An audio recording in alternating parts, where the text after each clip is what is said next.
Eh bien, bonjour, cher étudiant. Et oui, nous voilà déjà dans les exercices. Et pour démarrer sur ces intégrales et primitives, nous allons ici compléter les pointillés. Nous allons terminer les phrases. Donc, on note f une fonction vérifiant que f' de x est égal à 2x. Une expression possible de f est f de x égale ta ta ta ta ta. À vous de répondre. On note g une fonction vérifiant g' de x est égal à x carré. Une expression possible de g est On note h une fonction vérifiant que h' de x égale moins 2. Une expression possible de h est à indiquer. On note j une fonction vérifiant j' de x est égal à 1 sur x carré. De nouveau, une expression possible de j est à indiquer. On note k une fonction vérifiant k' de x est égal à moins 1 sur racine carrée de x. Donner de nouveau une expression possible de k. On note L une fonction vérifiant le fait que sa dérivée soit égale à l'exponentielle. Donner une expression possible de petit l. Enfin, on note M une fonction vérifiant M' de x est égal à 1 sur x. Donner une expression possible de petit m. Voilà. Donc là, c'est des exercices très simples qui demandent simplement de se rappeler ce que sont les primitives des fonctions usuelles. Ok? Allez, c'est à vous de jouer. On se voit tout de suite après pour la correction. À bientôt. Alors, pour le premier exercice, on a que f' de x est égal à 2x. D'accord? Eh bien, on aura donc une primitive de f' de x, qu'on va écrire simplement comme f de x, sera égale à x carré. Et pour vérifier ce que je viens de dire, donc là je le fais de ma connaissance des primitives des fonctions usuelles, après je peux toujours vérifier en prenant la dérivée. Donc la dérivée de x carré, c'est bien 2x. Donc c'est OK. Vous pouvez toujours faire la petite vérification automatique. OK? Alors, deuxièmement, on demande la primitive de 2x. Non, on demande la primitive de x carré, pardon. Voilà. Alors la primitive de x carré, c'est la primitive de x exposant n, ce qui fait x exposant n plus 1 sur n plus 1. J'aurai donc que g de x, c'est x cube sur 3. Je vérifie tout de suite pour être certain de mon calcul. Donc g' de x, j'ai donc 1 tiers fois x cube. Le tiers, il multiplie le résultat. Et la dérivée de x cube, c'est 3x carré. Voilà. Donc j'ai bien que x cube sur 3 est une primitive de x carré. Alors remarquez que dans tous les exercices, on vous demande une expression possible de. Donc il faut donner qu'un résultat. Si on ne vous disait pas quelle est l'expression possible de f, vous pourriez à chaque fois rajouter cette fameuse constante. Parce que quand vous la dérivez, cette constante, elle s'annule. Donc en fait, on pourrait rajouter partout c, sauf qu'ici, on vous demande juste une expression possible. Donc on vous demande une solution, pas toutes.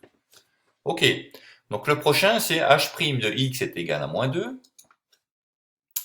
Donc h' de x est égal à moins 2. Quelle est la primitive de ça? Eh bien, très automatiquement, j'ai envie de dire, c'est moins 2x. D'accord? Ce qui me donne bien, en vérifiant, j'ai la dérivée ici d'une fonction linéaire, moins 2x, donc moins 2 multiplie x, il reste devant, la dérivée de x c'est 1, donc j'ai bien la bonne réponse. Le quatrième, qu'est-ce qu'il me dit? Le quatrième, c'est j' de x est égal à 1 sur x carré.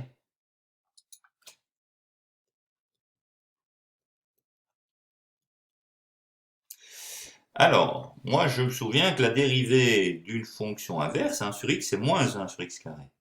Donc j de x doit être égal à moins 1 sur x. En effet, si je redérive ça, le moins qui est là, il reste devant. La dérivée de 1 sur x, c'est moins 1 sur x carré. Et donc moins 1 sur x carré, ça fait bien le 1 sur x carré de départ. Ok? Donc il fallait juste bien introduire le moins. Alors le 5, que me donne-t-il lui? Le 5, c'est moins 1 sur racine de x. K' de x est égal à moins 1 sur racine carrée de x. Alors là aussi, je me rappelle de quelque chose. Je me rappelle que la dérivée de racine de x, c'est 1 sur 2 racine de x. D'accord?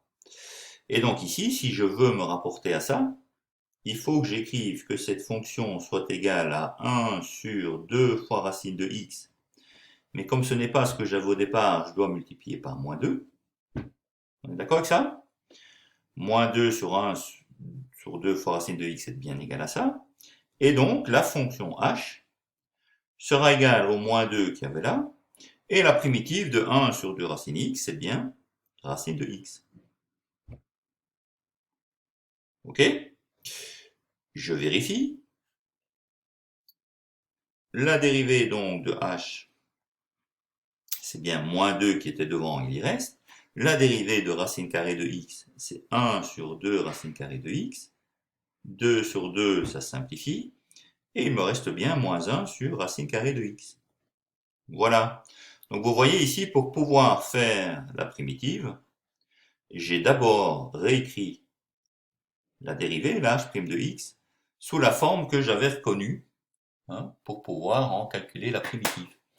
Je me suis ramené à une forme connue. Voilà. Alors, continuons. Le sixième, c'est L' de x est égal à e exposant x. L' de x est égal à e exposant x. E exposant x, pardon. Et donc là, je n'ai pas besoin de réfléchir longtemps, puisque c'est une formule du tableau elle-même. Donc sa primitive, c'est elle-même. C'est e exposant x. Alors je m'en rappelle très bien du calcul des dérivées, puisque la fonction exponentielle, par définition, c'était la fonction dont la dérivée était égale à elle-même, et telle que e exposant de 0 était égal à 1. Donc ça sort de la définition même de la fonction exponentielle, en fait. Et pour le 7, mon dernier sous-exercice de ce premier exercice, m' de x est égal à 1 sur x. Donc, m' de x est égal à 1 sur x. Quelle est la primitive? Eh bien, là aussi, je n'ai pas besoin de chercher longtemps. Ça sort directement du tableau des primitives. La primitive de 1 sur x, c'est ln de la valeur absolue de x. Voilà. Et donc, ceci termine ce premier exercice. J'espère qu'il s'est avéré très simple pour vous, d'accord? Et que vous êtes en accord avec toutes mes solutions. Voilà. Cela étant, on passe au suivant tout de suite. À très bientôt. Alors, dans ce deuxième exercice, on demande de donner une primitive de nouveau. Donc, pas toutes les primitives, mais une, de chacune des fonctions ci-dessous. Donc, petit a, la fonction est égale à 2x plus 1. Dans b, elle est égale à 1 moins 3 sur racine de x. Dans c, elle est égale à 1 sur x plus 1 sur x carré. Et dans d, elle est égale à e exposant 2x. Ok? Donc c'est encore ici une petite série d'exercices très faciles, mais allez-y, hein, c'est pour vraiment mettre la pratique en route et que ce soit facile pour vous. Donc exercez-vous, hein, ça doit aller très vite. Et à tout de suite pour la solution. Alors, dans ce deuxième exercice, donc, on a d'abord f de x est égal à 2x plus 1. Quelle est une primitive de cette fonction? Une primitive de cette fonction sera grand f de x. Alors la primitive de 2x, c'est x carré. La primitive de 1, c'est x. Ok? Alors je n'écris plus, mais en effet, si vous redérivez ça, vous avez bien que la dérivée de x carré, c'est 2x, et la dérivée de x, c'est 1. Ok? Donc, tout va bien. Facile. Petit b, on a g de x, c'est 1 moins 3 sur racine de x. 1 moins 3 sur racine carrée de x, ça c'est g de x. En petit b. Alors quelle va être la fonction primitive de petit g de x? Et ce sera grand g de x. D'accord? Alors, avant de faire ça, je vais peut-être réécrire la fonction sous une forme qui me parle plus. Donc c'est effectivement 1, il y a un moins 3, fois 1 sur racine de x. Mais 1 sur racine de x, je ne sais pas très bien quelle est sa primitive. Par contre, je sais pour 1 sur 2 fois racine de x. Mais 1 sur 2 fois racine de x, c'est pas 1 sur racine de x, donc je dois corriger en multipliant le numérateur par 2. D'accord? On a bien que le membre de gauche, là, est égal à celui-ci. J'écris ici une forme que je reconnais, d'accord? Que je peux primitiver sans problème. Et puis, comme c'était pas égal à la fonction de départ, il faut que je corrige par le coefficient, d'accord? Donc, la primitive, ce sera la primitive de 1, c'est x. Alors, j'ai moins 3 fois 2, ça fait moins 6. Et la primitive de 1 sur 2 racine de x, ça, je sais que c'est racine carrée de x. Ok? En effet, si je redérive, dérivée de x, c'est 1. Dérivée de racine carrée de x, c'est 1 sur 2 fois racine de x, fois moins 6, ça fait bien moins 3. Ok? Donc faites toujours le travail en sens inverse après pour vérifier votre calcul. Là, je viens de le faire verbalement. Mais faites-le par écrit si vous en avez besoin. C. Alors, qu'est-ce qu'il dit le C? H de x, c'est 1 sur x plus 1 sur x carré.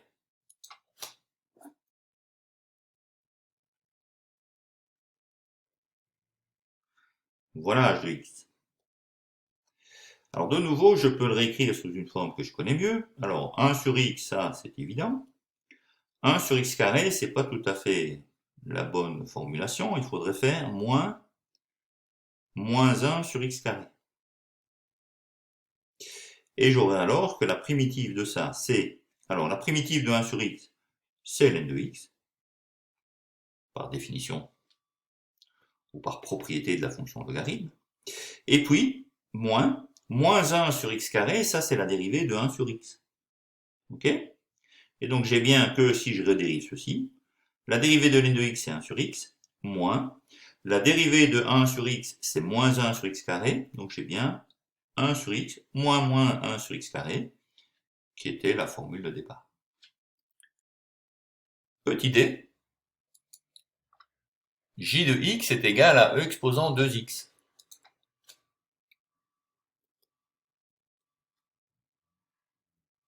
Bon, eh bien la primitive d'une fonction exponentielle, c'est une fonction exponentielle.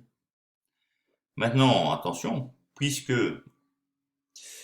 en exposant, j'ai ici un argument qui est égal à 2x, et que quand je dérive, il ne faut pas oublier de multiplier par la dérivée. À l'inverse, en fait, quand je prends la primitive, il ne faut pas oublier de multiplier par 1 demi. D'accord? De sorte que, lorsque je redérive ceci, donc g' de x, sera bien égal au 1 demi que j'ai mis. La dérivée de e exposant 2x, c'est bien exposant 2x, mais multiplié par 2, puisque j'ai un 2. Et donc c'est pour ça que j'avais dû introduire le 1 demi pour corriger ça. De sorte que la dérivée de la primitive, c'est e exposant 2x, c'est bien la fonction de départ. Ok, tout va bien. Voilà, et donc ceci termine déjà ce deuxième exercice. Bon, jusque-là, tout va bien. Continuons. Alors, voici l'exercice 3. On considère la fonction f définie sur l'intervalle fermé 0,4, dont la représentation graphique est donnée ci-dessous ou ci-à-côté plutôt. Hein, la voilà. Donc, la fonction cf, la courbe représentative de la fonction f, la voici. Tac, définie entre 0 et 4. Et on demande de déterminer un encadrement de l'intégrale qui va de 0 à 4, l'intégrale de 0 à 4, de f de x dx. Voilà. Donc, ceci est à relier avec, évidemment, l'aire qu'il y a sous une courbe. D'accord? Une intégrale définie comme celle-ci, lorsqu'on la représente là, ce qu'on demande finalement, c'est d'encadrer l'aire qu'il y a entre la courbe, c'est f, l'axe des x, et les droites verticales qui passent par 0 et par 4. Donc on demande d'évaluer et d'encadrer en fait l'aire qu'il y a ici sur la courbe. Ok? C'est une des applications du calcul intégral, de calculer une aire. Donc à vous de jouer, en vous aidant bien de ce qui est représenté ici sur le graphique pour vous aider. Alors, quelle peut être la solution de cet exercice? Alors vous voyez que l'aire qu'il y a entre la courbe, l'axe des x et les deux droites verticales qui passent par 0 et par 4, cette aire ici, elle est en fait comprise entre l'aire du petit triangle, là, ici en dessous, qu'on peut appeler A1, et l'aire du grand triangle qui est là au-dessus, qu'on peut appeler A2. Ok? Donc l'intégrale de 0 à 4 de f de x dx, l'intégrale de 0 à 4 de f de x dx, va être comprise entre l'aire du petit triangle, qui est représenté, et l'aire du grand triangle, qui est représenté. C'est-à-dire encore que l'intégrale de 0 à 4 de f de x dx sera compris entre, alors, quelles sont les aires des triangles? Bien, rappelons-le très brièvement, l'aire d'un triangle, c'est base fois hauteur sur 2. Donc la base ici, elle vaut 4 en longueur. La hauteur pour le petit triangle, si je m'arrête là, bien je vois que ça fait 5,5. Et pour le grand triangle, la base c'est la même, mais la hauteur que j'atteins, d'accord, est ici en 7,5. Donc base fois hauteur sur 2 pour ces deux aires, ça va me donner 4 fois 5,5 divisé par 2, base fois hauteur sur 2 pour le petit triangle, et ici je vais avoir 4 fois 7,5 divisé par 2. Ce qui veut dire qu'en final, sans avoir fait de grands calculs, je sais que l'aire qu'il y a sous la courbe, entre la courbe, l'axe des x et les droites verticales d'équation x égale 0, x égale 4, sera comprise entre, alors, quoi et quoi? 4 divisé par 2, ça fait 2. 2 fois 5,5, ça fait 5. Et ici, 4 divisé par 2, c'est toujours 2, fois 7,5, ça fait 7. Et donc, je sais que l'aire qu'il y aura assuré sur ce graphique, d'accord, est compris entre 5 et 2. Ok? Alors, vous pourriez également trouver ça en comptant le nombre de carrés qui sont basés sur l'unité d'aire. Donc, vous voyez ici OIJ, donc on a un carré d'unité d'aire qui est comme ça. Et si on compte le nombre de carrés, ici on en voit 1, 2, 3, 4, 5, un petit bout là et un petit bout là. Alors la somme de ces deux petits bouts, ça a l'air de donner quelque chose autour de 1, donc l'aire elle a l'air d'être autour de 6, ce qui est bien entre 5 et 7 comme on vient de déterminer. Voilà, voilà, donc ça c'est comment faire calculer les aires avec le calcul intégral. Alors passons alors à l'exercice 4, où on vous demande de déterminer une primitive de chacune des fonctions suivantes. Alors vous allez me dire, c'est un peu répétitif, les exercices. Oui, sauf que là, on complique un tout petit peu. Donc, petit a, la fonction est égale à x plus 3 exposant 4. B est égal à 2 moins x au cube. La fonction en c est égale à 2x moins 3 au carré. En d, c'est égal à x fois x carré plus 1 exposant 6. En e, on a 3x carré fois x cube moins 2 au cube. En f, on a enfin x exposant 4 fois 1 moins x exposant 5, le tout au carré. Voilà. Donc une série de primitives à trouver ici. C'est à vous de jouer. Allez, papier crayon, arrêtez la vidéo et résolvez tout ceci. On se voit après pour la solution. Alors, pour tous ces exercices, en fait, si vous regardez bien, vous avez chaque fois à faire la primitive d'une certaine fonction. D'accord? Ce qui veut dire ici, vous allez considérer une certaine fonction u qui est égale à x plus 3, et vous devez trouver la primitive de u exposant 4. Et si vous regardez bien tous les autres, vous allez vous retrouver dans une situation similaire. Quelque part, on va avoir, pour tout cet exercice, on va devoir considérer la primitive d'une certaine fonction u exposant n. Et on sait que si on veut calculer la primitive de cette fonction u exposant n, il faut avoir la dérivée de cette fonction aussi, au départ. Et on aura alors que la primitive de u' fois u exposant n dx, qui sera égale à u exposant n plus 1 sur n plus 1. Donc le but du jeu dans tous les exercices qui sont là, ça va être de se ramener à la forme de gauche. On va devoir se ramener à une fonction qui a cette apparence-là. Et alors on pourra calculer la primitive très aisément grâce à la formule que je viens d'indiquer. Ok? Donc allez-y, pour le premier, allons-y pour le premier. Donc f de x est égal à x plus 3 exposant 4.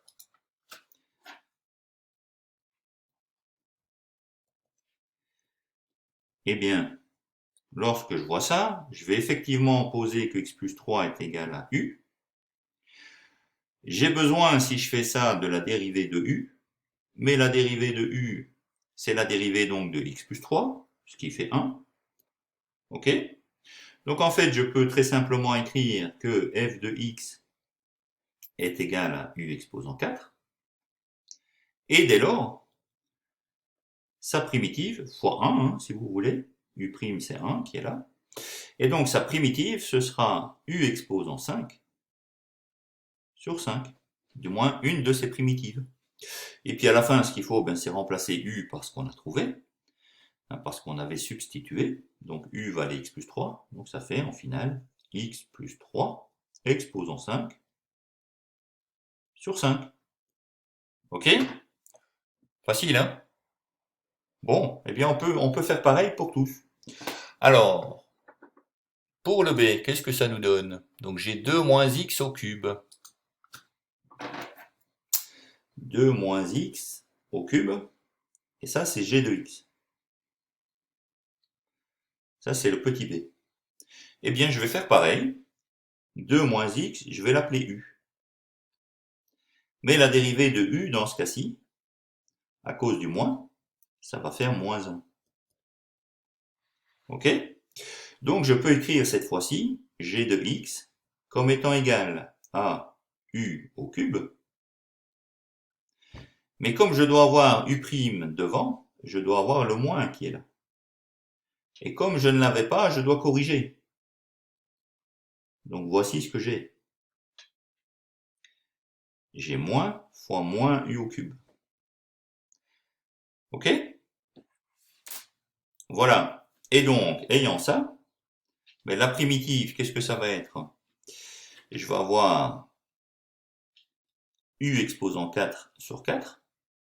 Alors, u exposant 4 sur 4, ça va me faire 2 moins x exposant 4 sur 4. D'accord? Et il ne faut pas oublier le moins qui était ici devant.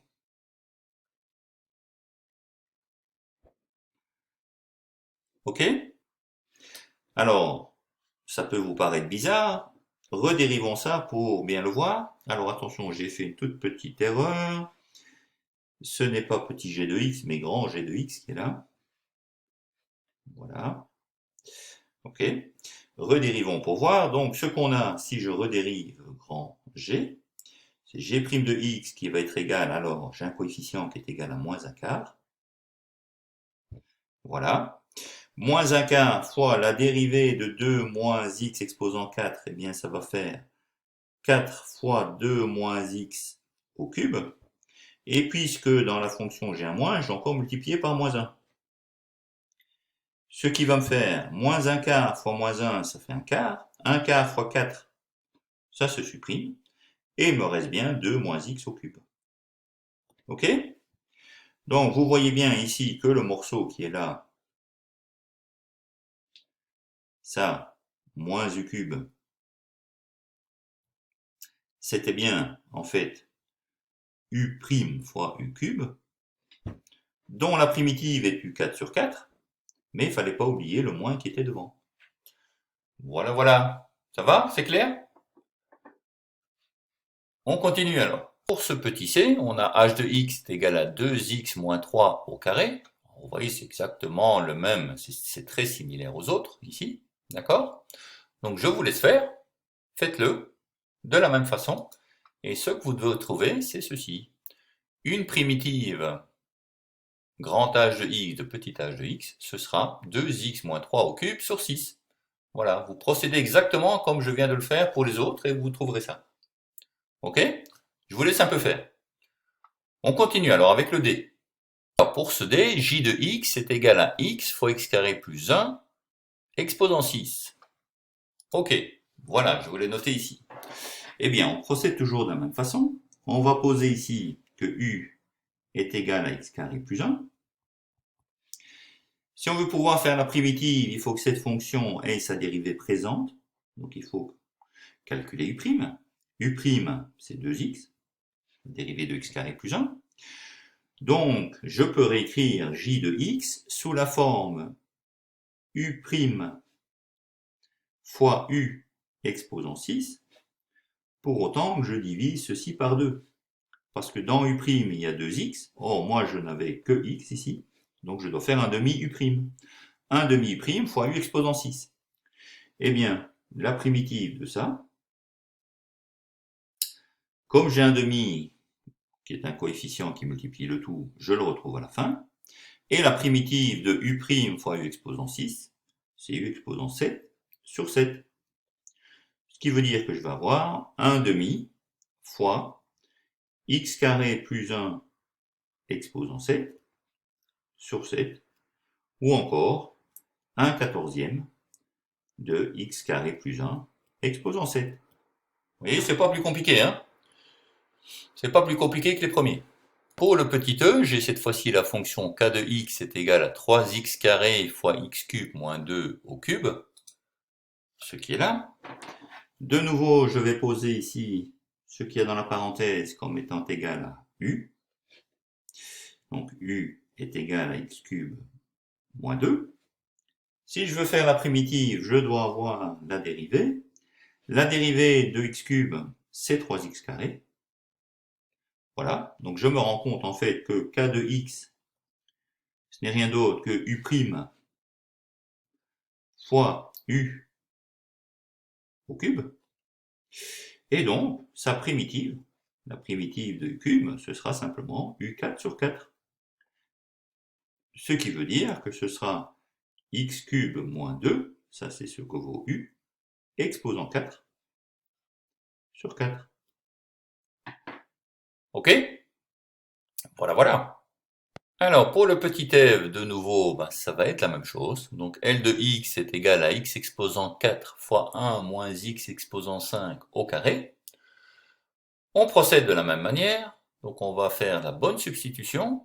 Et grâce à ça, on va trouver que la primitive, faites-le, hein, si vous ne l'avez pas déjà fait, avec tout ce qu'on vient de faire là, c'est très facile de voir comment il faut faire et d'arriver à la solution.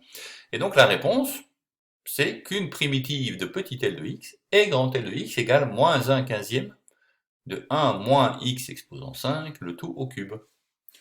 Voilà. Bon, écoutez, j'espère que c'est bon pour vous. On se voit tout de suite pour le cinquième.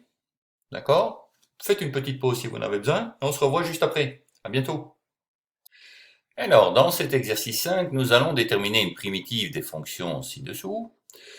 Dans la A, c'est la primitive de la fonction 2 sur 2x plus 3. Question B, 1 sur 1 moins 3x. Question C, x sur x carré plus 1. Question D, moins 1 sur 1 plus x au carré. Question E, 2 sur 3x plus 1 au carré.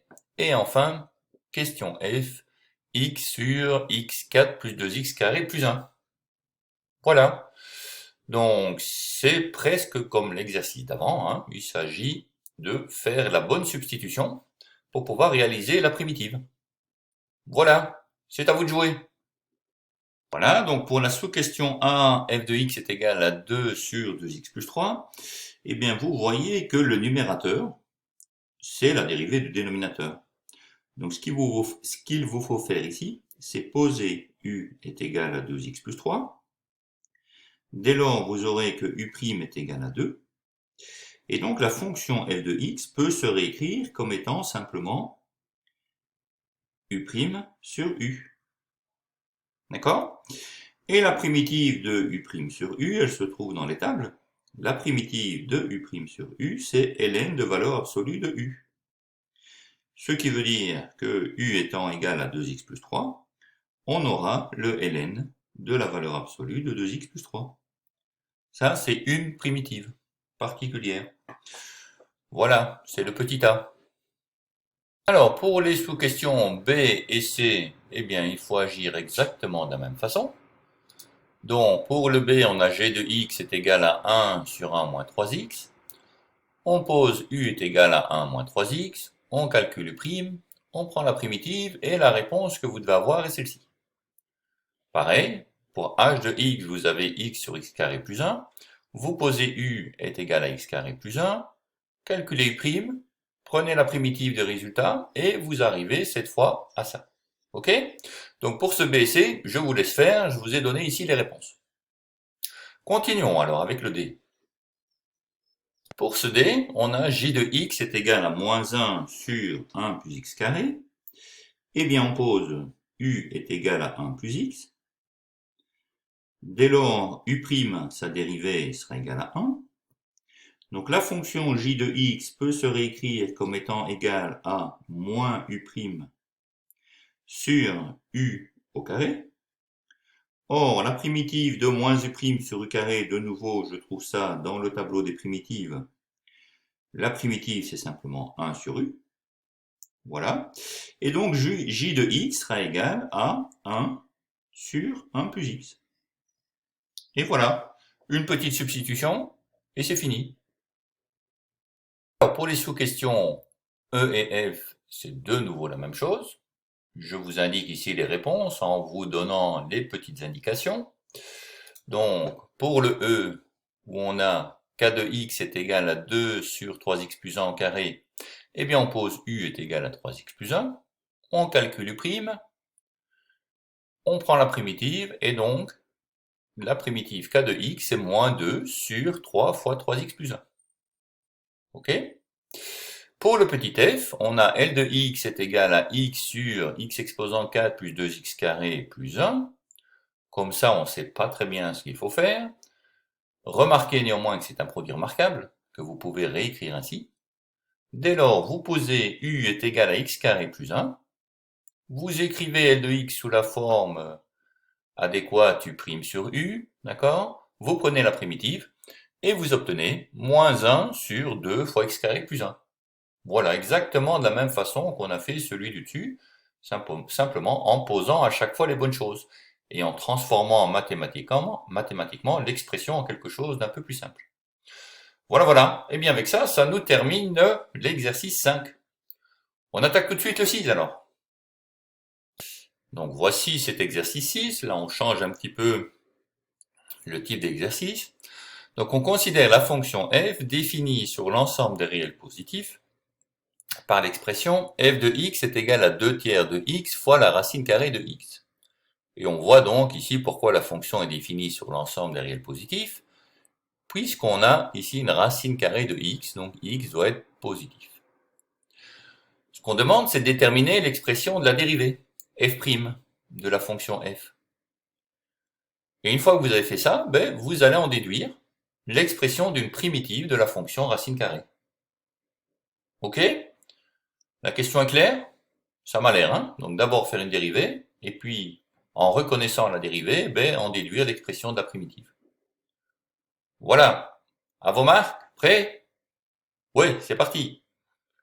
À tout de suite pour la correction. On se voit juste après. Alors, on a ici f de x est égal à 2 tiers de x fois racine de x. D'accord? Donc on voit que cette forme, c'est l'expression d'un produit, u fois v.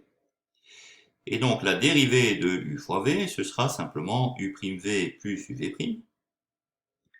Donc quand je vais faire la dérivée de f de x, j'aurai, alors le 2 tiers, je peux le laisser en évidence, il multiplie le reste.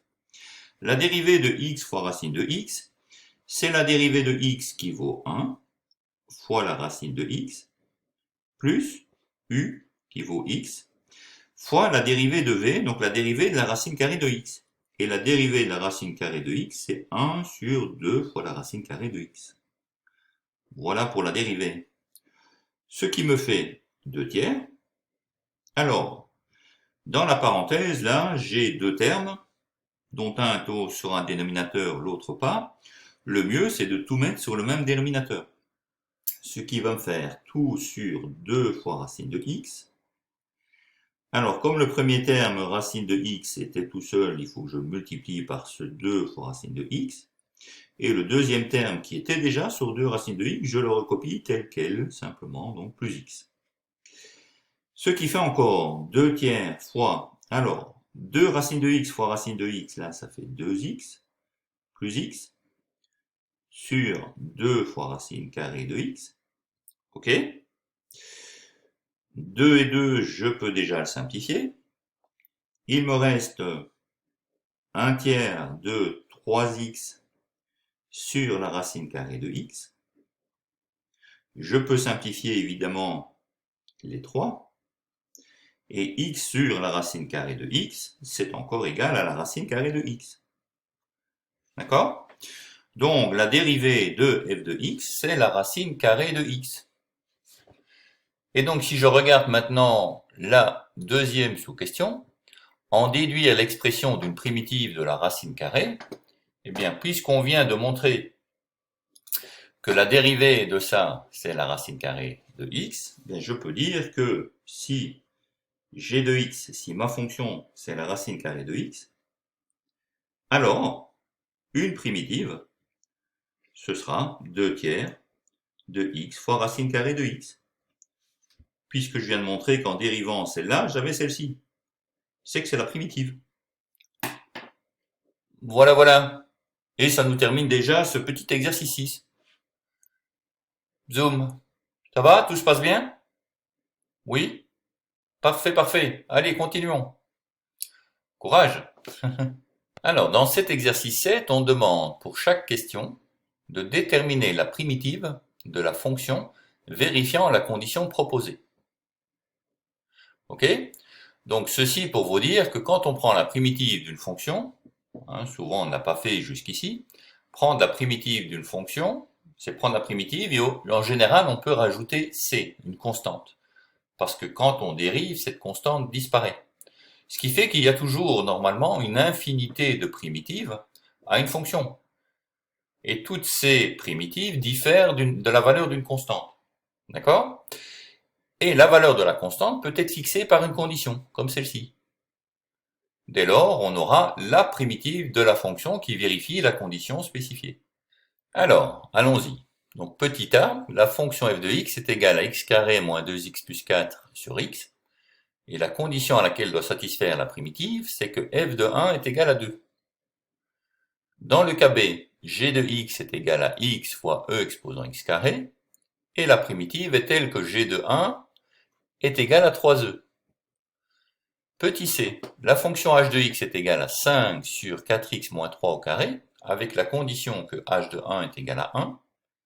Enfin, petit d, j de x est égal à 2x moins 3 sur x carré moins 2x plus 1, avec la condition que la primitive j de 0 est égale à moins 2.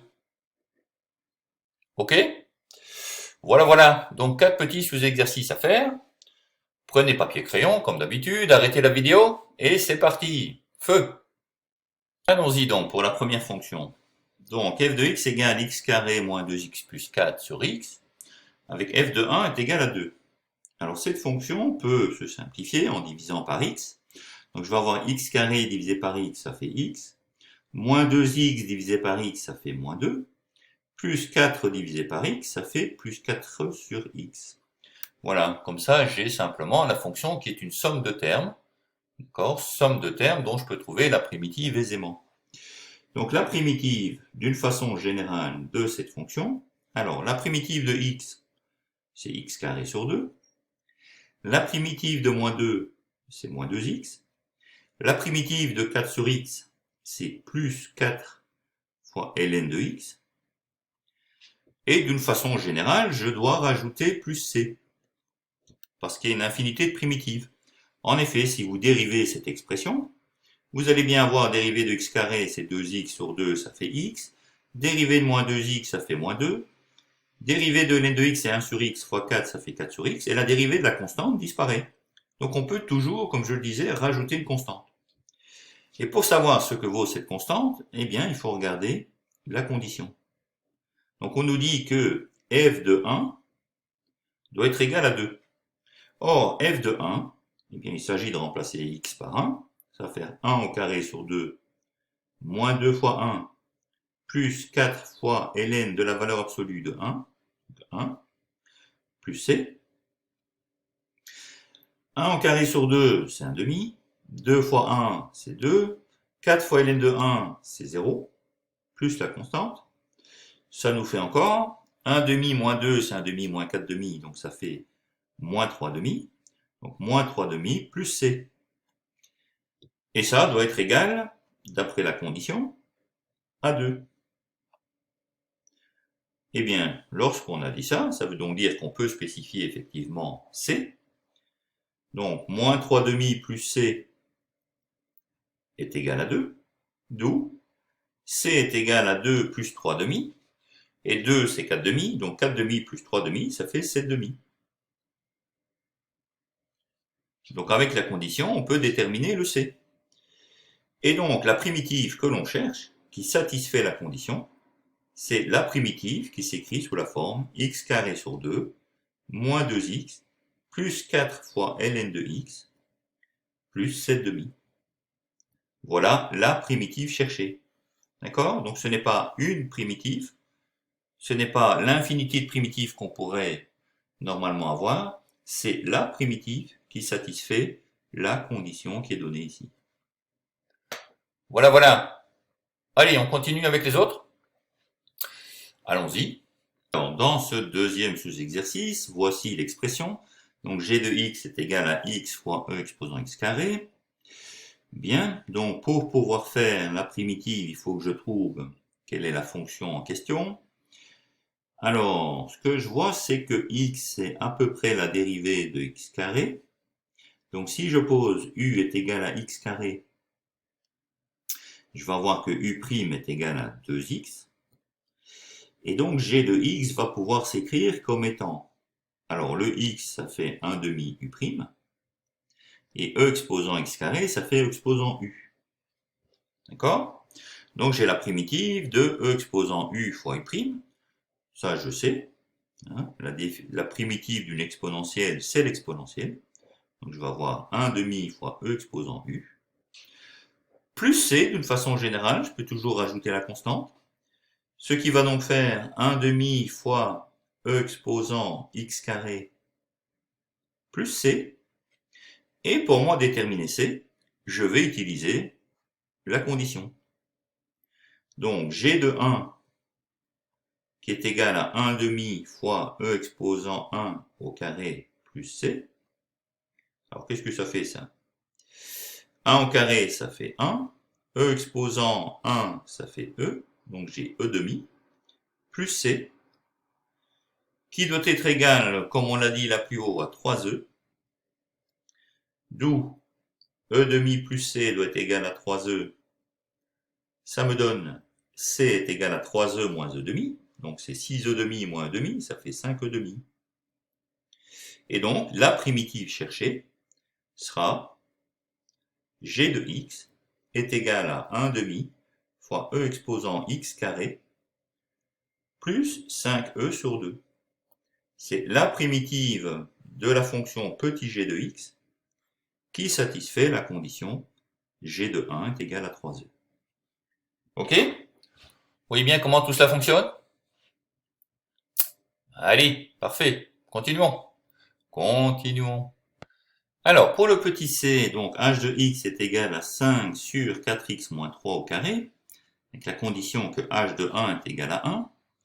Et bien ici, vous posez donc u est égal à 4x moins 3, vous calculez u', vous avez la primitive, n'oubliez pas le c, vous remplacez dans la primitive x par 1 pour avoir h de 1, vous l'égalez à 1, vous trouvez la constante, et donc vous aurez que la primitive demandée qui satisfait la relation h de 1 est égal à 1 sera cette forme-ci, avec la constante qui vaut 9 quarts. Voilà, voilà pour le petit c. On continue? Allez, on y va. Alors, on a ici j de x est égal à 2x moins 3 sur x carré moins 2x plus 1, avec j de 0 est égal à moins 2. Alors si vous regardez bien, le numérateur c'est presque la dérivée du dénominateur, presque. D'accord? En effet, si vous avez envie de poser u est égal à x carré moins 2x plus 1, vous aviez que u' est égal à 2x moins 2. Et au numérateur, j'ai 2x moins 3.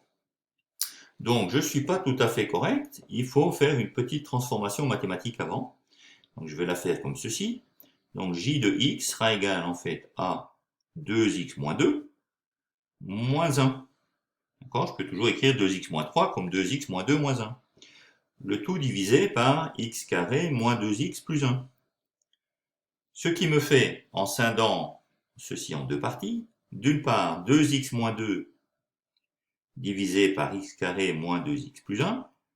Et puis j'ai encore le moins 1 sur x carré moins 2x plus 1. Voilà. Alors, ici, comme on le disait, ceci, ce n'est rien d'autre que... Alors, qu'est-ce que c'est? Ça, avec le u que j'ai posé, le u' que j'ai posé, eh bien c'est u' sur u. D'accord?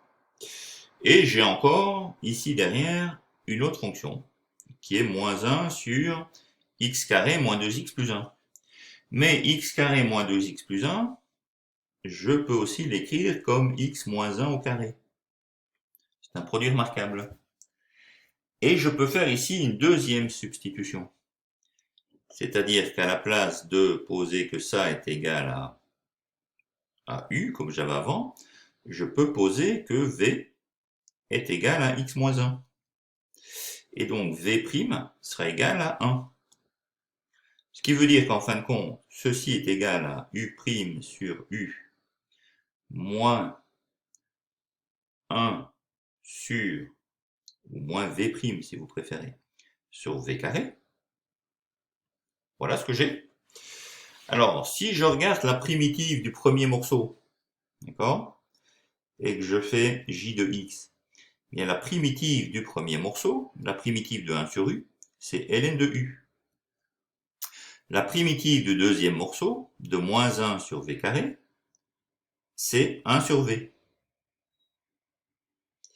Et donc en remplaçant par ce que valent respectivement u et v, je trouve que j de x est égal à ln de la valeur absolue de u, c'est x carré moins 2x plus 1, plus 1 sur v, où v vaut x moins 1. Et il ne faut pas oublier, évidemment, puisqu'il y a toujours une infinité de primitives qui diffèrent par la valeur de la constante, il ne faut pas oublier le plus c. Et ce c, je vais le fixer avec la condition. Puisque j de 0 doit être égal à moins 2, eh bien je calcule j de 0. Ça va être ln 2, alors 0 carré moins 2 fois 0 plus 1, ça fait 1, donc je vais avoir le ln de 1, plus, en 0, 1 sur x moins 1, ça va valoir 1 sur 0 moins 1, donc ça fait moins 1, plus c, et ça doit être égal à moins 2. Alors le ln de 1, ça fait 0, d'accord? Si moins 1 plus c est égal à moins 2, bien ça veut dire que c est égal à moins 2 plus 1. Donc c est égal à moins 1. Et donc la primitive que je cherche, ce sera j de x est égal à ln de x carré moins 2x plus 1 plus 1 sur x moins 1 moins 1.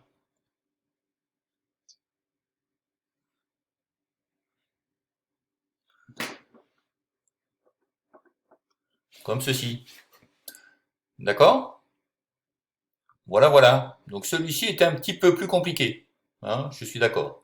C'est un petit peu plus compliqué, mais pas infaisable. Donc vous voyez ici, il y a une transformation mathématique à faire. Il y a un double changement de variable quelque part, hein, qu'on pose l'un comme u, l'autre comme v. On fait chacune des primitives. On arrive à ln de u à 1 sur v, et puis on substitue u et v par ce qui valent, hein, dans mon petit développement. On arrive à la primitive, il faut déterminer c. Pour cela, comme d'habitude, on utilise la condition. Et voilà, c'est fini. Ok, ok. Allez, au suivant. Top, top, à tout de suite. Alors, dans cet exercice, on va continuer avec les primitifs et commencer un petit peu les intégrales définies. On va le voir ici, hein, l'intégrale de 0 à 1 de g de x dx. Donc, on va mettre des bornes et on va calculer ça. Donc, on considère la fonction g définie sur l'intervalle 0 plus l'infini par g de x est égal à x carré fois e exposant moins x. Et soit h, la fonction définie sur l'intervalle 0 plus l'infini, par h de x est égal à moins x carré plus 2x, le tout fois e exposant moins x. On demande de calculer la dérivée, h', de la fonction h. et d'en déduire une primitive sur l'intervalle 0 plus l'infini de la fonction g. Et puis enfin, grâce à ces résultats, de déduire la valeur de l'intégrale de 0 à 1 de g de x dx. Voilà, voilà. Clairement posée, cette question mérite une réponse tout aussi claire et nette. Arrêtez la vidéo, papier, crayon. Boum, et c'est parti. On se voit juste après pour une bonne solution. Alors voici donc ce qu'on nous donne. La fonction g de x est égale à x carré fois exposant moins x. La fonction grand H de x est égale à moins x carré plus 2x fois exposant moins x. Et on demande de la dériver. Donc de calculer h' de x. Et ce qu'on reconnaît, c'est une fonction ici, u fois v. Donc de nouveau une fonction u fois v. Sa dérivée, ce sera u'v plus uv'. D'accord? Alors, le moins, je le mets en évidence. Et je réécris le reste dans la parenthèse. Donc la dérivée de x carré plus 2x, ça va faire 2x plus 2. Ça, c'est u'. Fois v, ça veut dire que ça va être multiplié par e exposant moins x. Plus u, c'est-à-dire x carré plus 2x. Fois v'. Alors la dérivée de e exposant moins x, c'est e exposant moins x. Mais il ne faut pas oublier de multiplier par moins 1, qui est là, dans l'argument de la fonction. Voilà. Alors, on va remettre tout ça ensemble. Donc, j'aurai un moins. Alors, tout est multiplié par e exposant moins x. Vous voyez, e exposant moins x est là. E exposant moins x est là. On va en tenir compte. Donc, on a 2x plus 2, plus, alors en fait moins parce que j'ai un moins ici. Donc, je vais avoir un moins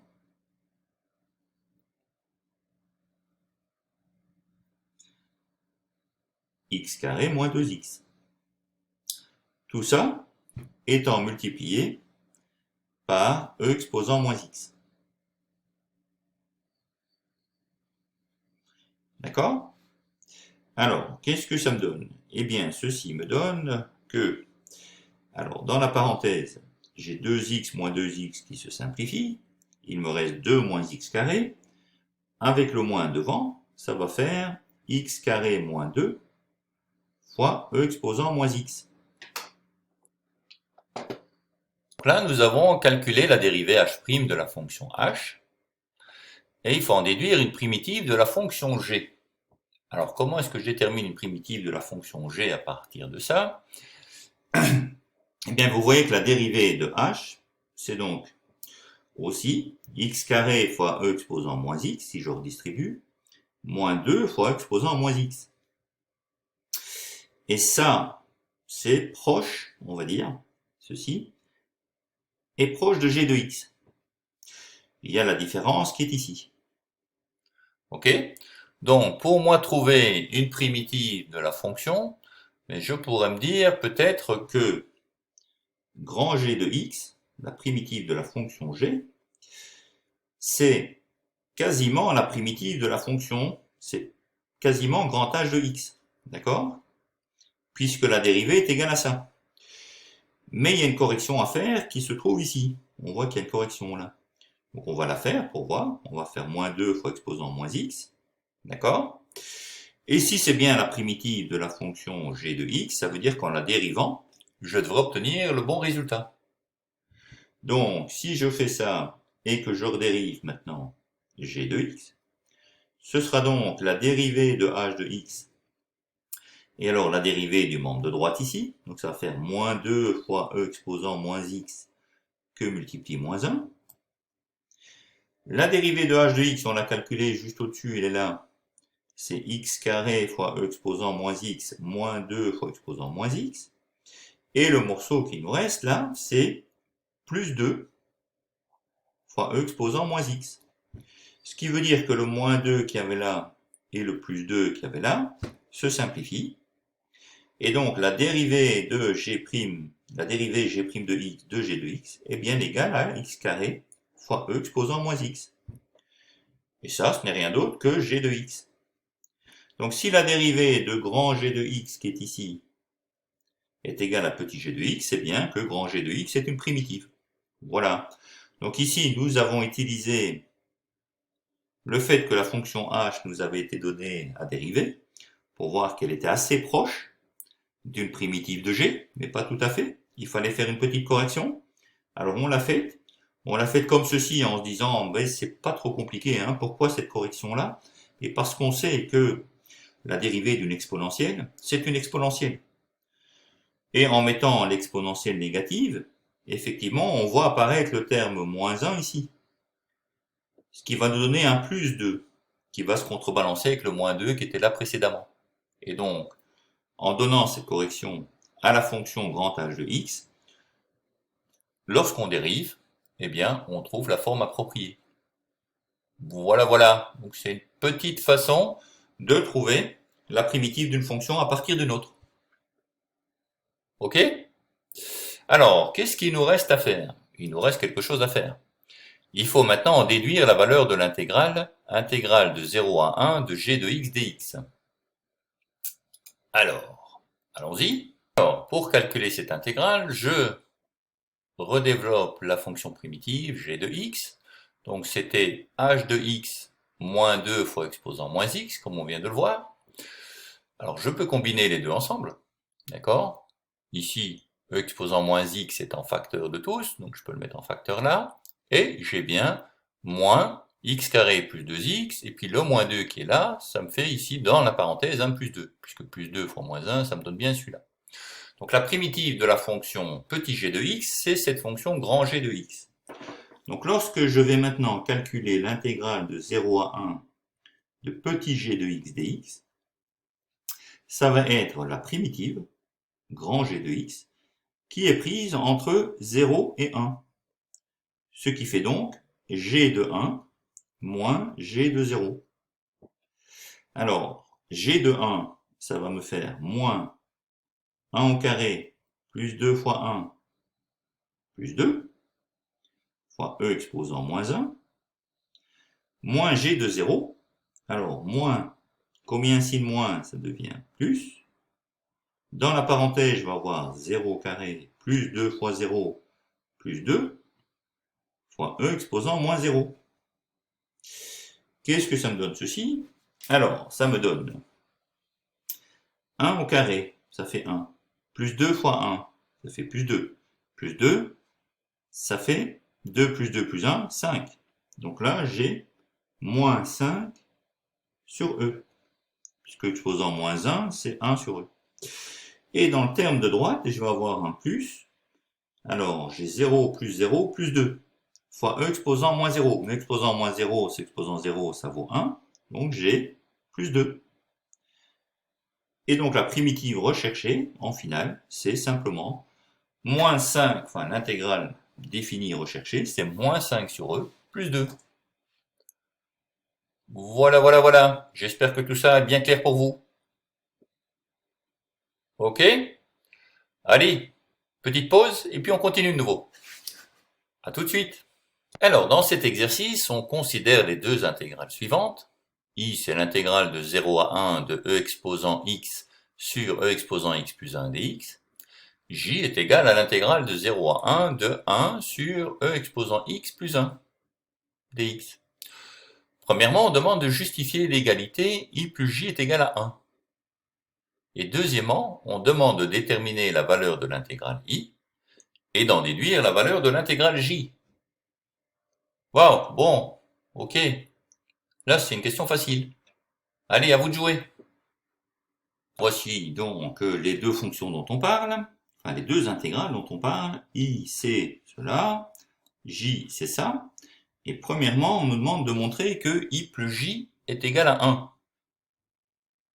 Ok? Alors, comment est-ce qu'on fait ça? Eh bien, i plus j, c'est simplement l'intégrale de 0 à 1 de e exposant x sur e exposant x plus 1 dx, plus l'intégrale de 0 à 1 de 1 sur e exposant x plus 1. D'accord? Donc l'intégrale a lieu sur les mêmes bornes. Donc pour les deux intégrales, on va de 0 à 1. Donc on peut additionner les deux fonctions ensemble. On peut donc écrire, c'est une des propriétés des intégrales, que ceci est égal à l'intégrale de 0 à 1 de e exposant x sur e exposant x plus 1 plus 1 sur e exposant x plus 1 dx. Alors, comme ils sont tous les deux sur le même dénominateur, ben, je peux effectivement mettre tout sur le même dénominateur. Et donc, je vois qu'en mettant tout ça sur e exposant x plus 1, je vais avoir la première fraction, e exposant x au numérateur reste pareil. La deuxième fraction, on a le plus 1, dx. Et donc, vous voyez là que vous avez e exposant x plus 1 sur e exposant x plus 1. Donc, ceci se simplifie, il reste 1. Alors, l'intégrale de 0 à 1 de 1 dx, ben, l'intégrale de 1, la primitive de 1, c'est x, qui va donc être prise entre 0 et 1, ce qui fera 1 moins 0. Ça fait 1. Et donc effectivement, i plus j est égal à 1. D'accord? Voilà, voilà. Alors, pour le petit 2, on vous demande de calculer i et d'en déduire j. Alors, si vous prenez la fonction qui est dans i, la fonction c'est e exposant x sur e exposant x plus 1.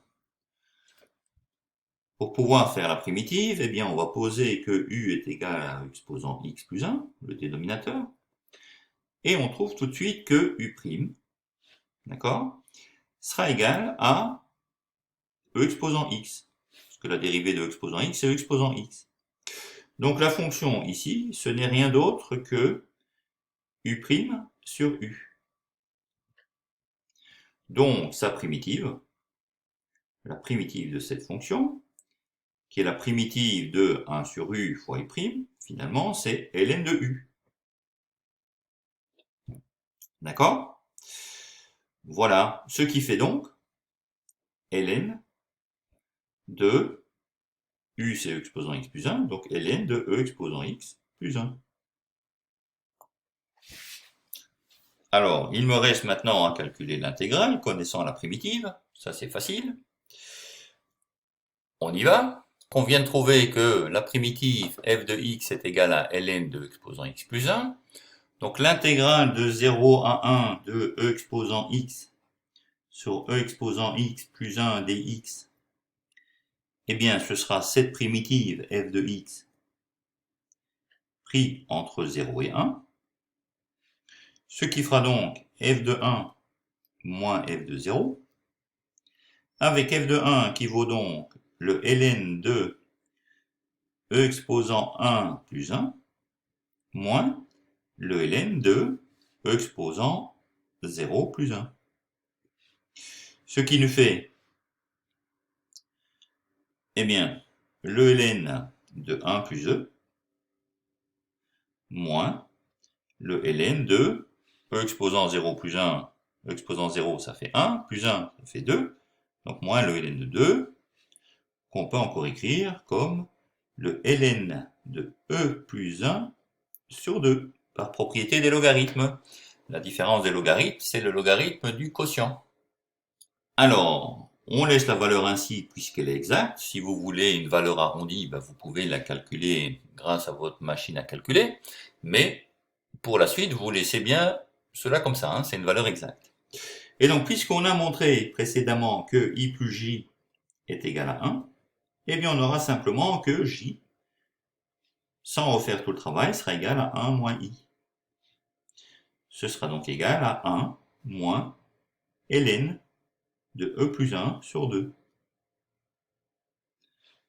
Voilà, voilà. Et ça termine ce petit exercice. Ok? Allez, au suivant. Blouboum, on y va. Alors, dans cet exercice, on considère la fonction f définie sur R par la relation f de x est égal à 1 demi x moins 2 moins 1 quart fois la valeur absolue de x moins 4. Ci-dessous est donnée la courbe CF représentative de cette fonction dans le repère OIJ orthonormé. D'accord? Donc on voit que la fonction elle ressemble à ça, ici, avec un changement de comportement en 4, qui est dû à la valeur absolue de x moins 4. on souhaite déterminer l'aire de la partie assurée. D'accord? Pour cela, premièrement, simplifier l'expression de la fonction f sur chacun des intervalles 0,4 et 4,8. Et enfin, déterminer l'aire de la surface grisée. Voilà, voilà. Allez, à l'attaque. Alors, je réécris ici l'expression de la fonction. Donc, si je considère cela sur l'intervalle 0,4, ce que je vais avoir, c'est que sur cet intervalle, x moins 4 est négatif. D'accord? Donc, sur l'intervalle 0,4, x moins 4 est négatif, plus petit ou égal à 0. Ce qui veut donc dire que la valeur absolue de x moins 4 sera égale à son opposé, l'opposé de l'argument, c'est-à-dire moins x plus 4. Et donc, sur cet intervalle 0,4, la fonction va s'écrire comme 1 demi x moins 2 moins 1 quart 2 moins x plus 4. Ce qui fait, alors je rassemble ensemble, je rassemble les x. Donc j'ai 1 demi x ici, moins 1 quart fois moins x, ça fait plus 1 quart de x. Alors 1 demi x plus 1 quart de x, ça fait 3 quarts de x. Donc j'ai 3 quarts de x, moins 2, alors moins 1 quart fois 4, ça fait moins 1. Moins 2 moins 1, ça fait moins 3. Donc sur la partie de 0 à 4, la fonction, c'est 3 quarts de x moins 3. Alors est-ce que ça a du sens? Eh bien je peux toujours vérifier. 3 quarts de x moins 3, c'est une droite qui passe par ici 0 moins 3. Moins 3 c'est l'ordonnée à l'origine. Et qui a un coefficient directeur qui est égal à 3 quarts. C'est-à-dire que lorsque j'avance de 4 suivant x, je monte de 3. Ok. Je vois ici graphiquement que j'ai fait un bon calcul, je le vérifie simplement. Ok, voyons de l'autre côté. Si je travaille maintenant sur l'intervalle 4,8. Dans l'intervalle 4,8, x moins 4 est positif. C'est-à-dire que la valeur absolue de x moins 4, ce sera x moins 4 lui-même. Et donc, de ce côté-là, la fonction sera égale à 1 demi x moins 2 moins 1 quart de x moins 4. Voilà. De nouveau, je rassemble les x. Donc 1 demi moins 1 quart, ça fait 2 quarts moins 1 quart, ça fait 1 quart de x. Et j'ai moins 2 moins 1 quart fois moins 4. Alors moins 1 quart fois moins 4, ça fait plus 1. Moins 2 plus 1, ça fait moins 1. Donc au-delà de 4, la fonction, c'est 1 quart de x moins 1. De nouveau, je peux vérifier. Alors, l'ordonnée à l'origine, je ne la vois pas bien ici. Bon, ok. Mais je vois que effectivement, en 4, la fonction vaut 0. Donc 1 quart fois 4, ça fait 1 moins 1, ça fait bien 0. Et coefficient en direction de 1 quart, je vois bien ici que le coefficient en direction est beaucoup plus faible que celui-là. C'est-à-dire que quand je fais 4 pas suivant x, je monte de 1. Bon, ça c'est bien coefficient en direction de 1 quart, c'est bon. Ok, donc je ne me suis pas trompé dans l'écriture de mes deux fonctions. Je peux donc maintenant calculer les aires, et donc l'aire de la surface assurée. Ok? Alors, il y a une chose à faire attention, là, c'est qu'en dessous de 4, la fonction est en dessous de l'axe des x. Donc, pour avoir l'aire, il faudra faire moins l'intégrale de la fonction sur l'intervalle considéré. Tandis qu'après 4, la fonction est au-dessus de l'axe des x. Donc, il faudra faire l'aire en faisant l'intégrale, d'accord, de 4 à 8 de la fonction elle-même. Ok? Donc, on y va. L'aire, ce sera donc la somme des deux. L'aire de 1 plus l'aire de 2. Alors, l'aire de 1, on va dire c'est l'intégrale de 0 à 4 de la fonction f de x qui est 3 quarts de x moins 3 dx. Mais attention, comme je vous l'ai dit, là, la fonction est en dessous de l'axe des x. Donc, pour avoir une aire positive, on est obligé de mettre un moins. Les aires sont toujours positives. Donc, on fait moins l'intégrale de 0 à 4 de 3 quarts de x moins 3 dx sur cette partie. L'aire de 2, dans ce cas-là, la fonction est au-dessus de l'axe des x. Donc de 4 à 8, on va prendre la fonction avec son signe positif. Donc 1 quart de x moins 1. Alors, qu'est-ce que ça fait? Qu'est-ce que ça me donne? La primitive de 3 quarts de x moins 3, eh bien, je vais avoir ici moins, alors 3 quarts de x. La primitive de x, c'est x carré sur 2. Donc je vais avoir 3x carré sur 8. Moins 3x. De 0 à 4. Plus. Alors, la primitive de 1 quart de x. De nouveau, la primitive de x, c'est x carré sur 2. Donc je vais avoir x carré sur 2 fois 4, ça fait x carré sur 8. Moins 1, la primitive de moins 1, c'est moins x. Et cela entre 4 et 8. Voilà. Il n'y a plus qu'à estimer ça. Donc on va remplacer x par 4. D'accord? Puis on va remplacer x par 0 et faire les modifications. Donc ce que j'obtiens, c'est... Comme réponse finale, je vous la donne tout de suite. Alors, vous calculez, vous trouvez 6 plus 2. Ça fait donc 8. D'accord? Donc, l'air qu'il y a entre la fonction, finalement, enfin l'air assuré qui était représenté, vaut 8. Ok. Est-ce qu'il n'y avait pas moyen ici de faire autrement? Alors, si vous regardez bien de nouveau la représentation, bon, c'est assez simple en fait. Vous avez deux triangles. Donc moi, je dis qu'on pouvait trouver ça sans faire un calcul intégral. Bon. Néanmoins, ici, dans le cadre de l'exercice, il fallait le faire, mais vous pouvez vérifier très facilement votre réponse. En effet, si vous regardez le triangle de gauche, là, son aire, c'est quoi? Eh bien, vous avez l'aire d'un triangle, c'est base fois hauteur sur 2. Donc la base vaut 4, la hauteur vaut 3. 4 fois 3, 12, divisé par 2, 6. Donc on trouve bien 6. Hein? 6 pour l'aire ici. C'est bien le 6 qui est noté là. Alors pour le deuxième, base fois hauteur sur 2, j'ai 4 fois la hauteur 1, divisé par 2, ça fait 2. Et donc c'est la valeur de la deuxième aire. Donc les aires valent bien effectivement 6 et 2. Donc 6 plus 2, c'est l'aire totale de la surface grisée. Voilà, et c'est vérifié. Ok? Allez, à très bientôt pour la suite. Alors, ce dernier exercice est un exercice de type bac, ok?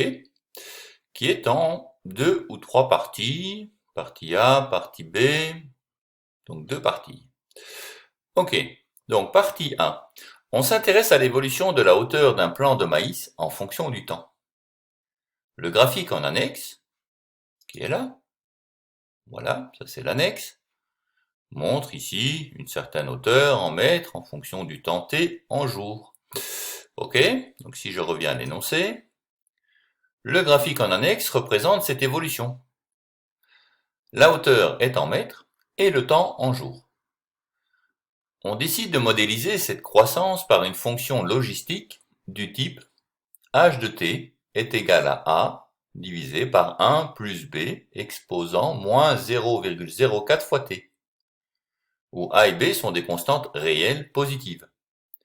T est la variable temps exprimée en jours, et h de t désigne la hauteur du plan exprimée en mètres. On sait qu'initialement pour t égale 0, le plan mesure 0,1 mètre et que sa hauteur tend vers une hauteur limite de 2 mètres. Question, première question, déterminer les constantes a et b afin que la fonction h corresponde à la croissance du plant de maïs étudié. Voilà. Alors, partie B. On considère désormais que la croissance du plant de maïs est donnée par la fonction f définie sur 0,250 par f de t est égal à 2 divisé par 1 plus 19 fois e exposant moins 0,04 t.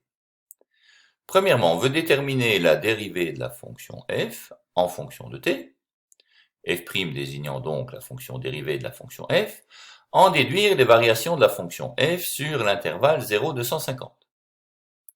On demande alors de calculer le temps nécessaire pour que le plant de maïs atteigne une hauteur supérieure à 1,5 m. Enfin, 3a, on veut vérifier que pour tout réel t appartenant à l'intervalle 0,250, on ait bien que f de t est égal à 2 fois e exposant 0,04 t divisé par e exposant 0,04 t plus 19.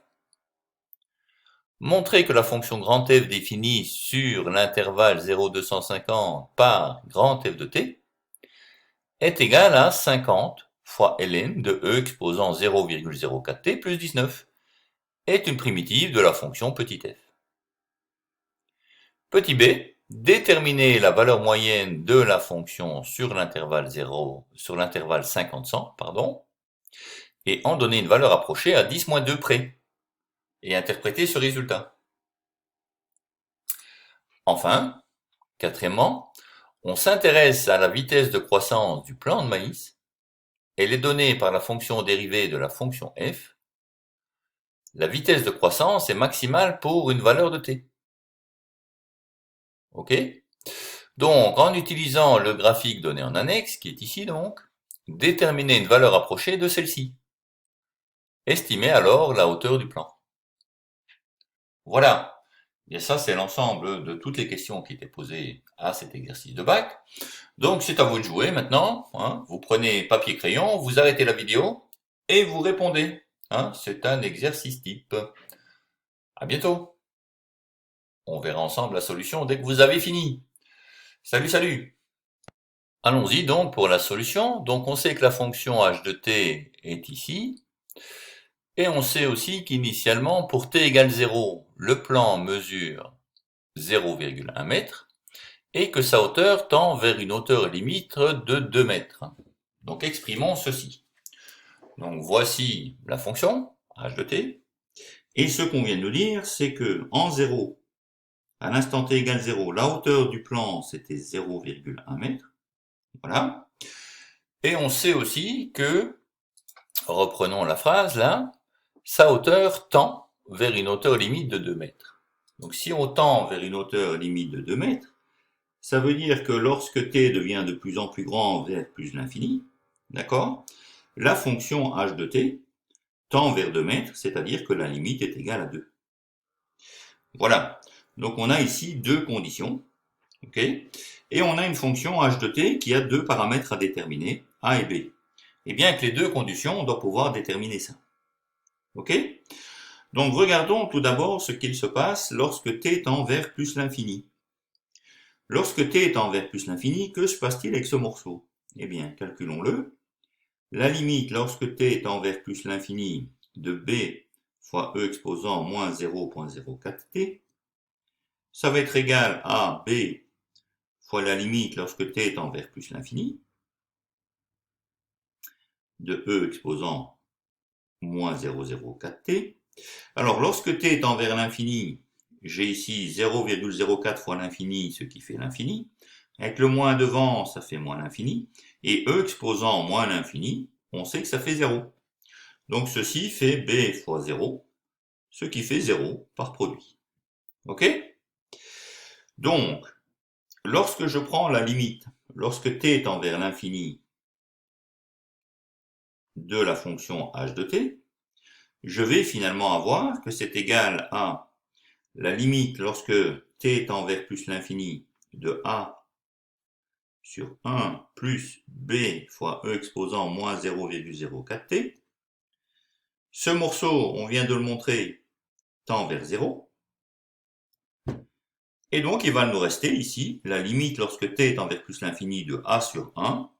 Rien ne dépend de t là-dedans, donc la réponse, ça va faire a. Ok? Et donc, grâce à ça, puisque la limite lorsque t tend vers l'infini, on sait que c'est 2, eh bien on a donc que a est égal à 2. Et on a déterminé le premier paramètre.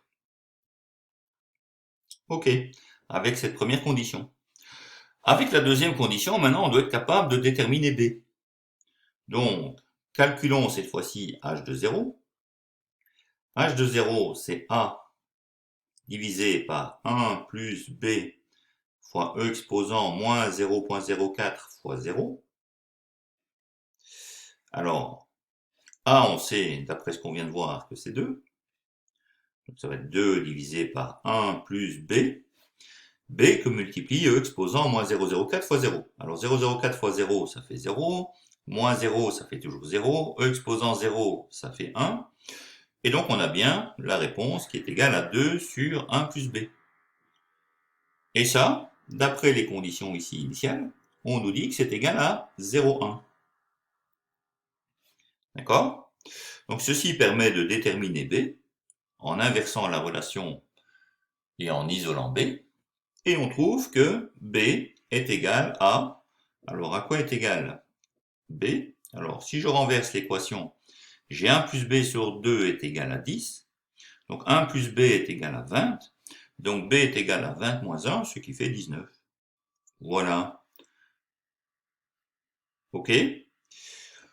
Donc, la fonction que l'on cherche, h de t, eh bien, ce sera égal à 2 divisé par 1 plus 19 fois e exposant moins 0,04 fois t. Voilà pour cette première partie. Alors, dans la deuxième partie, donc on considère désormais que la croissance du plan est donnée par cette fonction. C'est bien celle qu'on vient de trouver. 2 divisé par 1 plus 19 fois exposant moins 0,4 fois t. Et on demande de déterminer la dérivée de la fonction t, et puis d'en déduire les variations de la fonction sur l'intervalle 0,250. Donc, voici la fonction. D'accord? Alors, cette fonction, on voit ici que je pourrais appeler ceci u. D'accord? Et donc dire que u est égal à 1 plus 19 fois e exposant moins 0,04t. Dès lors, la fonction peut s'écrire comme 2 sur u. Et je sais que la dérivée d'une fonction inverse, d'accord? Alors le 2 il reste devant, ça va être moins 1 sur u carré fois la dérivée de u.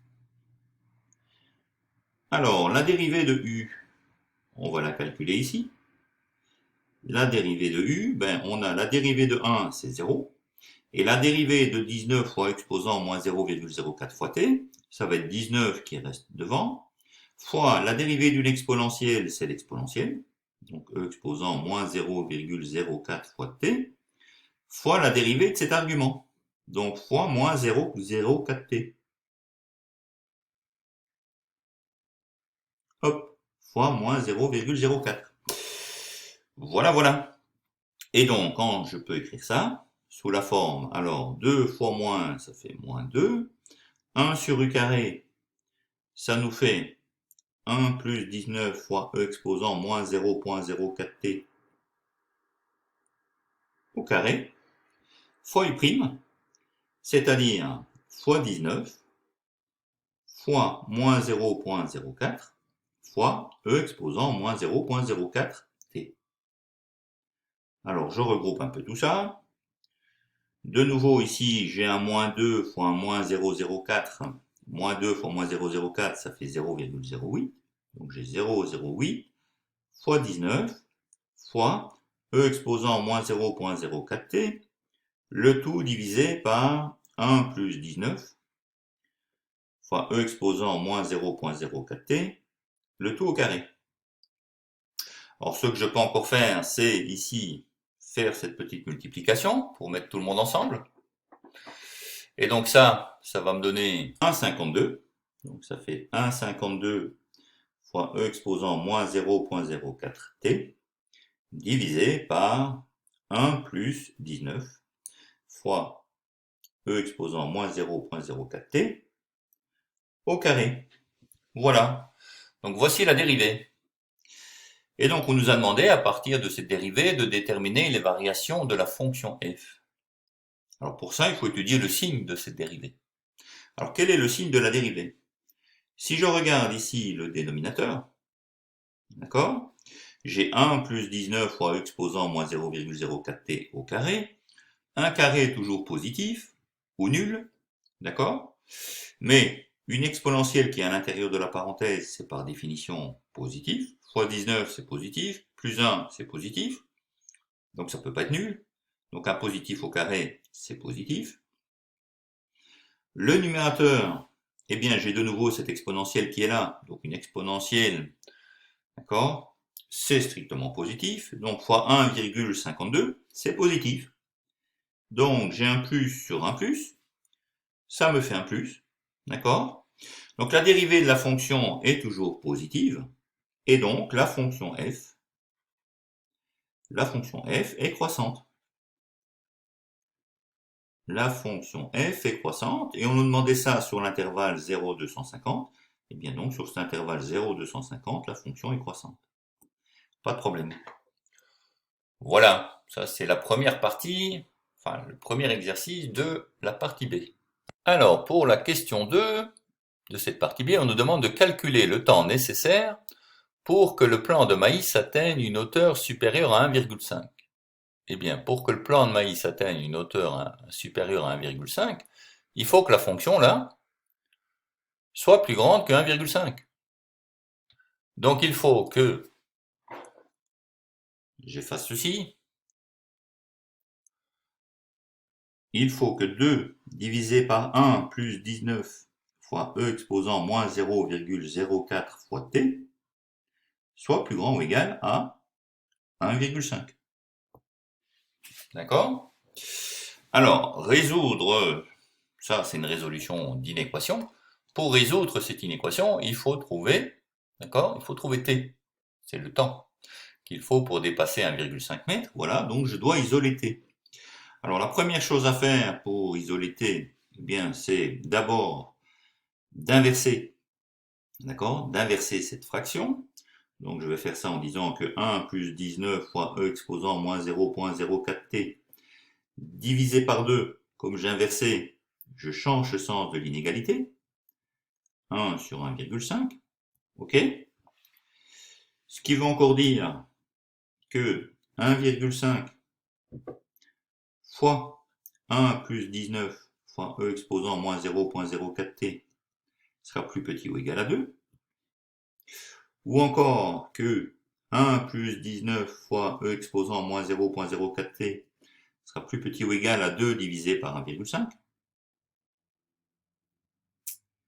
Alors 2 divisé par 1,5, c'est 2 divisé par 3,5, donc c'est 2 fois 2 tiers. Donc en fait ça c'est 4 tiers. Ok? Donc, puisque je veux isoler t, je vais d'abord faire passer 1 à droite, et puis je diviserai par 19. Donc je vais avoir que, je vous fais le tout, 19 fois e exposant moins 0,04t sera plus petit ou égal à 4 tiers moins 1. Mais 4 tiers moins 1, c'est 4 tiers moins 3 tiers, ça fait 1 tiers. Donc, l'exponentielle elle-même de moins 0,04t sera plus petit ou égal à 1 tiers divisé par 19. Alors 1 tiers divisé par 19, ça fait 1 sur 51. D'accord?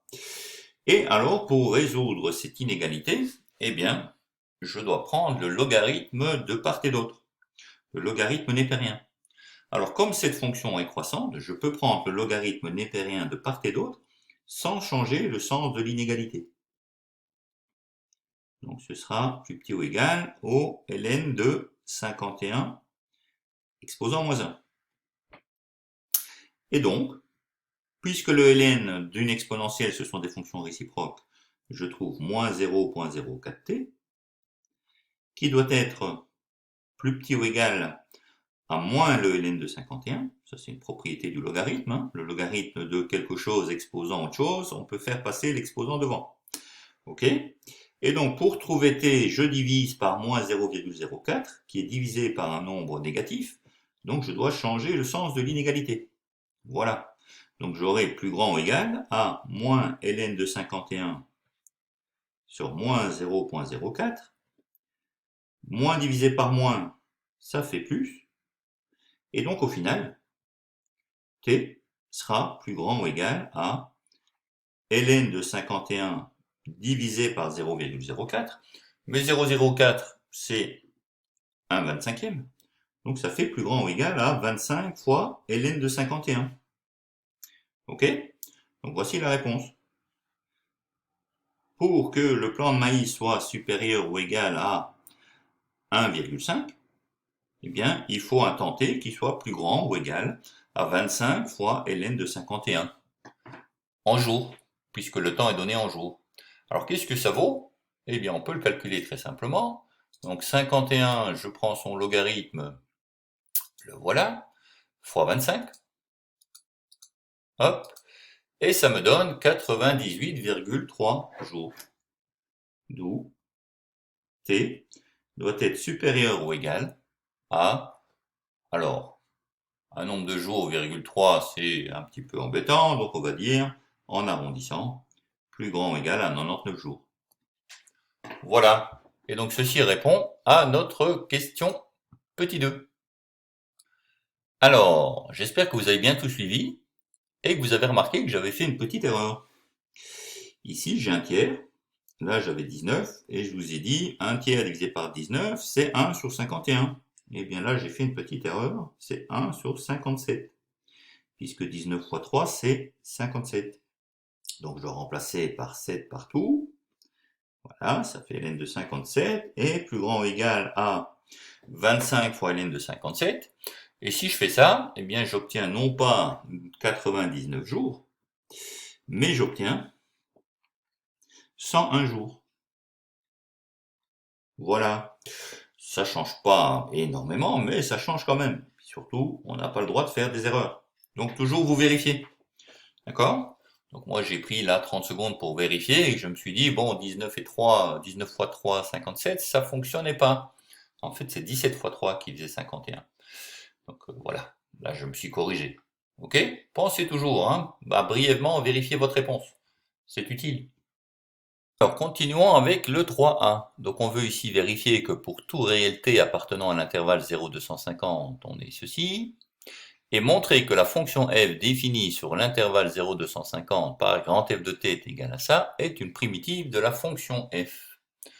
Voilà, donc il faut d'abord vérifier ça, et puis montrer que grand f est une primitive de ce petit f. Alors, pour montrer que petit f de t est égal à ça, c'est assez simple, puisqu'on sait que f de t, à la base, c'est 2 sur 1 plus 19 fois e exposant moins 0,04t. Alors, pour passer ici à la fonction qui est là en haut, eh bien c'est simple, il suffit de multiplier numérateur et dénominateur par l'exponentielle ici, ayant un argument opposé. D'accord? Donc on va multiplier haut et bas par e exposant 0,04t, de sorte à éliminer l'exponentielle négative du dénominateur. Voilà. Je multiplie haut et bas par ça, on peut toujours le faire mathématiquement, ça ne change rien. Ce qui fait donc 2 fois e exposant 0,04t divisé par, alors, 1 fois e exposant 0,04t, plus 19 fois l'exponentielle négative multipliée par l'exponentielle positive, donc moins plus, ça va faire 0 dans l'argument d'exponentielle, donc je vais avoir plus 19 fois e exposant 0, c'est-à-dire plus 19. Voilà, et donc j'ai montré que c'était effectivement égal à ceci. Bon, c'était simple. La deuxième partie, elle est tout aussi simple, il faut montrer que ceci est une primitive. Alors on a deux façons de le faire, une façon plus simple et une façon un peu plus compliquée. Alors la façon simple, c'est de se dire, eh bien si f de t est effectivement égal à 50 fois ln de e exposant 0,04t plus 19 est une primitive de f de t, ben ça veut dire que la dérivée de cette fonction doit me redonner f de t. Donc je dois calculer sa dérivée. Alors, le 50, il reste évidemment devant. La dérivée d'un logarithme, c'est 1 sur l'argument, e exposant 0,04t plus 19. Et il ne faut pas oublier de remultiplier par la dérivée de cette parenthèse. Donc la dérivée de l'exponentielle qu'il y a là, ça fait e exposant 0,04t, fois encore le 0,04. Et donc, en mettant tout ensemble, je vais bien avoir 50 fois 0,04. Mais 0,04, c'est un 25e. Donc 50 fois un 25e, ça fait 2. 2 fois e exposant 0,04t, divisé par e exposant 0,04t, plus 19. Voilà. Et donc je trouve effectivement que cette dérivée de la soi-disant fonction primitive est égale à la fonction f. Et donc effectivement, la fonction grand f était une primitive de la fonction petit f par définition. Hein, puisque la primitive d'une fonction, c'est la fonction dont la dérivée est égale à la fonction originelle. Voilà, voilà. Alors, plutôt que de faire de cette façon simple, on pouvait aussi faire une primitive directe. D'accord? Donc on pouvait partir de f de t écrit là, et en trouver directement grand F de t. Alors on va le faire cette fois-ci. Alors, sachez que ce n'est pas obligé, hein, vous pouvez toujours faire comme je viens de faire, puisqu'on vous donne la solution, hein, on vous donne grand F de t, et vous devez juste vérifier que c'est la primitive de petit f de t, donc il suffit de la vérification que je viens de faire. Mais si on vous l'a demandé, vous êtes aussi capable de le faire. Et là, on va le faire maintenant. Voilà, donc la fonction petit f de t, c'est celle-ci, on l'a vérifiée, et je veux calculer sa primitive. Alors pour calculer sa primitive, regardez bien cette fonction et vous voyez que le numérateur est grosso modo la dérivée du dénominateur. Donc si vous posez que u est égal à e exposant 0.04t plus 19, vous trouvez que la dérivée de u, c'est la dérivée de l'exponentielle là, ça veut dire que c'est e fois exposant 0,04t, fois la dérivée de l'argument, donc fois 0.04, et la dérivée de 19, elle s'annule. Ok? Donc vous avez u et u' qui sont donnés.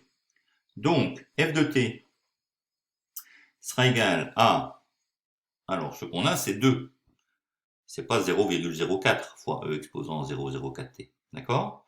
Donc 2, c'est en fait 50 fois la quantité qui est ici. Ok?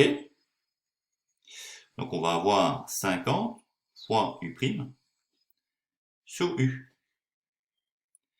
Et si je cherche la primitive, eh bien la primitive de la fonction 1 sur u fois u', donc de u' sur u, c'est ln de u. Donc je vais avoir 50 fois ln de u, ce qui me donne 50 fois le logarithme népérien de e exposant 0.04t plus 19. D'accord? Et ça, c'est bien la fonction f de t qui est donnée ici. Donc vous voyez que si vous deviez la trouver par vous-même, ce n'était pas si compliqué. Hein, c'était même assez simple. Ok. Alors, là-dessus, on demande de déterminer la valeur moyenne de petit f sur l'intervalle 50-100. Alors, comment fait-on ça? Et puis, il faut en donner une valeur approchée à 10-2. Alors, une valeur moyenne, c'est pas très compliqué non plus. D'accord? Une valeur moyenne, c'est défini comme suit.